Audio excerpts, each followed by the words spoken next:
ಇವಕ್ಕೆ ಒಂದು ಬುಕ್ ಕೊಡಪ್ಪ.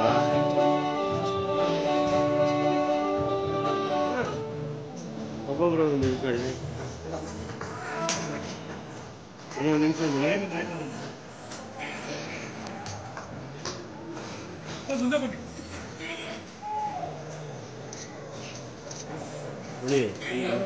ದುಡ್ಡು ಬರ್ತಾ ಇದೆ.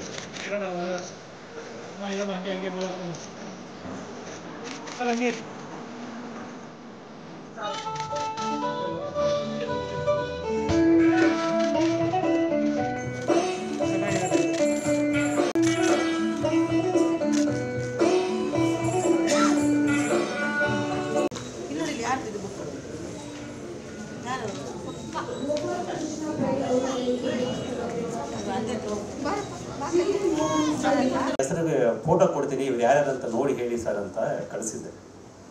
ಅವ್ರಿಗೆ ಅವ್ರು ಯಾರಂತ ಗುರ್ತು ಸಿಗ್ಲಿಕ್ಕೆ ಆಗಲಿಲ್ಲ. ಸೊ ಇದೆಲ್ಲ ಇದು ಯಾಕೆ ಹೀಗೆ, ಇದು ಯಾಕೆ ಹಾಗೆ ಅಂತ ಹೇಳ್ತಾರೆ. ಮತ್ತು ಪ್ರತಿಯೊಂದು ಯೋಜನೆ ಘೋಷಣೆ ಮಾಡಿದಾಗಲೂ ಕೂಡ ಅವರಲ್ಲಿ ಏನೋ ಒಂದಷ್ಟು ಅಪಸ್ವರಗಳಿರ್ತವೆ. ಸೊ ಇತ್ತೀಚೆಗಿರುವಂತಹ ಶೇಕ್ಷಾವಲಿ ಮಣಿಗಾರ್ ಅವರು ಅವರ ಆವಾದನ ಕೃತಿ ಇವತ್ತು ಬಿಡುಗಡೆ ಆಗ್ತಿದೆ. ಅವರನ್ನು